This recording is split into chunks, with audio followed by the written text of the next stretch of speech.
जय हिंद मेरे दोस्तों, आपका स्वागत है आपके अपने YouTube चैनल प्रीतम एकेडमी परिवार में। मैं हूं सूरज कुमार। तो कैसे हैं आप लोग?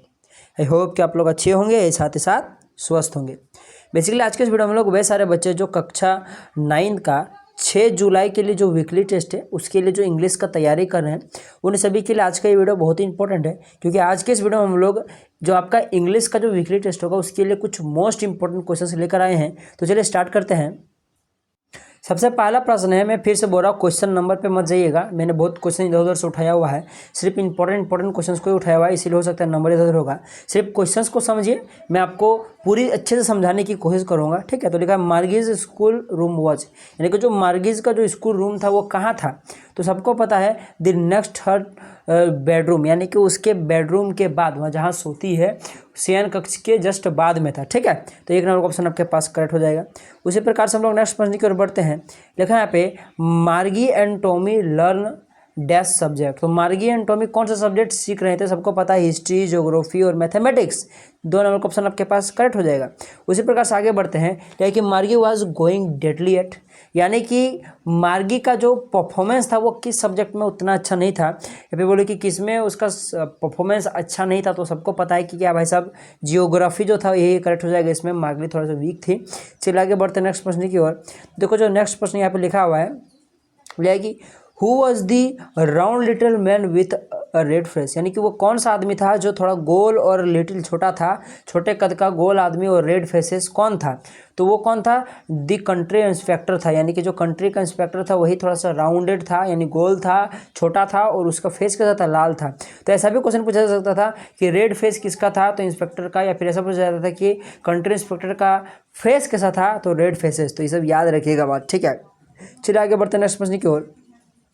According to the country inspector मार्गिज प्रोग्रेस वॉज, यानी कि कंट्री इंस्पेक्टर के हिसाब से मार्गी का प्रोग्रेस कैसा था, यानी वो कैसे बढ़ रही थी कि नहीं बढ़ रही थी, कैसा दिमाग के हिसाब से, ठीक है। तो वो सेटिस्फैक्ट्री था, यानी कि वो कैसा था?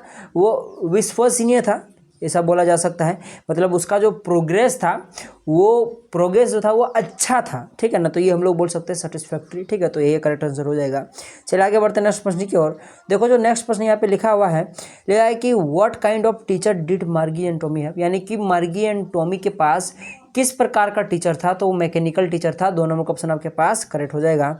चलिए आगे बढ़ते हैं नेक्स्ट प्रश्न की ओर। यह कि who is the main character of the story the fun they had, यानी कि जो the fun they had story है इसका मेन कैरेक्टर कौन है? तो मार्गी है, सीधा सीधी बात है। चलिए आगे बढ़ते हैं नेक्स्ट प्रश्न की ओर। तो देखिए ये जो प्रश्न आपके पास है लिखा हुआ यहाँ पे, हाँ, यह कि ऑन विच डेट डिड मार्गी make an entry in her diary about school, यानी कि स्कूल के बारे में किस दिन को वो डेट लिखती है मार्गी, ऐसे समझ लो, ठीक है। तो कब था वो था 17 मई, ठीक है। तो यहाँ पे मई कर लीजिएगा, दोनों का ऑप्शन में गड़बड़ हो गया है।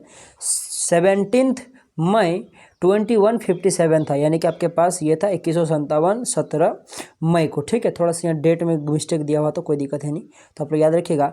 चलिए आगे बढ़ते हैं नेक्स्ट प्रश्न पर। तो नेक्स्ट जो प्रश्न यहाँ पे लिखा हुआ है वो चीज़ है, आप देख सकते हो, मार्गीज मदर सेंड हिम टू, यानी कि मार्गी की मदर ने क्या भेजा? तो सबको पता है क्या भेजा था? कंट्री इंस्पेक्टर उसको भेजा था। तो आपके पास 3 नंबर का ऑप्शन आपके पास करेक्ट हो जाएगा। इसी प्रकार से हम लोग अगर नेक्स्ट प्रश्न की ओर बढ़ते हैं, जो हमारे पास 20 नंबर का प्रश्न है। देखो यहाँ पे लिखा है कि Margie had to submit at homework in, यानी कि मार्गी अपना होमवर्क कहाँ सबमिट करेगी, यानी कि जमा करेगी? तो कहाँ पे? पंचकोड में। 1 नंबर का ऑप्शन आपके पास करेक्ट हो जाएगा। उसी प्रकार से अगर हम लोग आगे बढ़ते हैं तो देखो यहाँ पे लिखा है कि the poem road not taken is about. अब यहाँ से रोड नॉट टेकन का चैप्टर शुरू हुआ है, ठीक है, उसका कुछ क्वेश्चन लिया गया है। तो ये जो रोड नॉट टेकन है ये किस चीज़ के बारे में है? तो पता है, मेकिंग अ चॉइस, यानी कि चॉइस लेने के बारे में है। लाइफ में बहुत सारे डिसीजंस लेने होते हैं, यानी कि उन चॉइसेस के बारे में, इसलिए मेकिंग चॉइस करेक्ट हो जाएगा। 3 नंबर का ऑप्शन आपके पास करेक्ट हो जाएगा। चलिए 8 नंबर के प्रश्न पर आते हैं कि Robert Frost is an dash poet, यानी कि जो रॉबर्ट फ्रॉस्ट थे वो कैसे पोएट थे? तो वो बेसिकली अमेरिकन पोएट थे, याद रखिएगा। तो 1 नंबर क्वेश्चन आपके पास करेक्ट हो जाएगा। उसी प्रकार से अगर नेक्स्ट प्रश्न पर आते हैं तो देख लो, जो हमारे पास 9 नंबर का प्रश्न है, लिखा कि दी पोएट इन दी पोम, जो आपके पास जो पोएट है द रोड नॉट टेकन इस पोएम में ट्रेवल्ड ऑन दी, यानी कि वो किस में यात्रा की थी? तो सबको पता है दी सेकेंड रोड में उन्होंने यात्रा की थी, ठीक है। तो चलिए आगे बढ़ते हैं। नेक्स्ट प्रश्न और लेगा कि in which season the wood turn yellow, यानी कि कौन सा ऐसे सीजन में, कौन से ऐसे ऋतु में भाई साहब वुड जो होते हैं वो येलो हो जाते हैं, या फिर बोलो कि जंगल येलो हो जाता है। तो पता है एटोमन का में, एटोमन का जो सेशन होता है इसमें हो जाता है, सीजन होता है, सेशन नहीं सीजन, ठीक है। एटोमन का जो सीजन होता है इसमें क्या होता है कि वुड जो होता है वो टर्न येलो हो जाते हैं, उन्हें येलो होने लगते हैं। तो 3 नंबर ऑप्शन आपके पास करेक्ट हो जाएगा। उसी प्रकार से नेक्स्ट प्रश्न पर बढ़ते हैं, like where does the poet find himself, यानी कि जो आपके पास पोएट था, जो पोएट था अपने आप को वो कहाँ पाया, वही लिखा है कि पोएट फाइंड हिमसेल्फ, अपने आप को कहाँ पाया, तो ऑन फॉक, यानी कि जो आपके पास 4 नंबर का ऑप्शन पड़ा जाएगा ऑन अ फॉक, ये करेक्ट आंसर हो जाएगा। उसी प्रकार से अगर आगे हम लोग बढ़ेंगे, what do yellow would represent, यानी कि जो आपके पास येलो वुड्स थे वो क्या प्रेजेंट करते थे, जो येलो वुड्स का जो जंगल था, जो फॉरेस्ट था, वो क्या प्रेजेंट करता है, तो बेसिकली ये रियल लाइफ में ओल्डर पीपुल्स को प्रेजेंट करता है, यानी कि जो बूढ़े बुजुर्ग है उनको वो रिप्रेजेंट करता है। अच्छा, ग्रासी पाथ मीन्स, यानी जो ग्रासी पाथ है वो क्या बताता है, तो बेसिकली उसको अनयूज्ड रोड को हम लोग ग्रासी पाथ बोलते हैं। जाहिर सी बात है, अगर कोई रोड अगर उसमें अगर आदमी कम चले, उसमें अगर कोई आवाजाही कम हो, तो क्या होता है उस रोड में धीरे धीरे घास फूस उगने लगते हैं, तो उसी को तो ग्रासी पाथ बोलते हैं ना। उस पाथ में ग्रास ज़्यादा था क्या, यानी कि उसमें आदमी कम चलता बुलता था, यानी कि वो अनयूज्ड रोड था। तो 2 नंबर का ऑप्शन आपके पास करेक्ट हो जाएगा। उसी प्रकार से अगर नेक्स्ट क्वेश्चन पर आते हैं, लेगा कि though the poet took the other path as it was full of क्या, ग्रास, तो इसीलिए 1 नंबर क्वेश्चन आपके पास करेक्ट हो जाएगा। उसी प्रकार से अगर नेक्स्ट प्रश्न पर आते हैं, लेकिन विच रोड वाज लेस ट्रेवल, यानी कौन सा रोड कम यूज हुआ था, बिल्कुल उसमें कम ट्रेवल्ड हुआ था, तो सबको पता है दी सेकंड रोड, इसे ही करेक्ट हो जाएगा। चलिए आगे बढ़ते हैं नेक्स्ट प्रश्न की ओर। ये कुछ बिस्मिल्लाह खां वाला चैप्टर आ चुका है। बिस्मिल्लाह खां वाला चैप्टर का मतलब होता है दी साउंड ऑफ म्यूजिक, ठीक है, जिसने किसने लिखा था, बिस्मिल्लाह खां ने ही लिखा था, ठीक है। तो चलिए आगे बढ़ते हैं, ठीक है। Bismillah Khan used to sing dash as a childhood, यानी कि वो अपने बचपन में क्या गाया करता था, तो दे भोजपुरी चटाई, यानी कि आपके पास 2 नंबर का ऑप्शन आपके पास करेक्ट हो जाएगा। और ये हमारा लास्ट प्रश्न है, लिखा है कि हु इज़ बिस्मिल्लाह खां, बिस्मिल्लाह खां कौन था, तो भाई साहब वो एक शहनाई प्लेयर था, याद रखिएगा बात। तो इस प्रकार से हम लोगों ने कुछ मोस्ट इंपॉर्टेंट लगभग 20 से कुछ ज़्यादा ही है, तो 20 प्रकार 20 प्रश्न होंगे, तो ये हम लोगों ने इंपॉर्टेंट क्वेश्चन कर लिया। आपको सभी क्वेश्चन कर जाएगा, सब्जेक्टिव भी कराऊंगा, टेंशन लेना, बस हमारे साथ जुड़े रहें।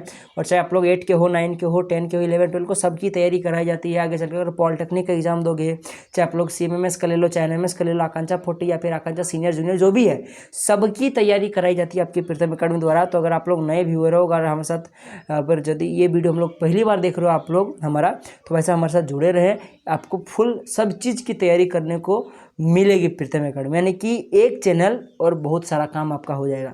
तो बस आपको क्या करना है, चैनल को सब्सक्राइब करके लगा देना, अपने दोस्तों तक शेयर करना है, ठीक है। तो चलिए मिलेंगे अगले वीडियो में, तब तक के लिए जय हिंद, जय भारत और आपका दिन शुभ हो।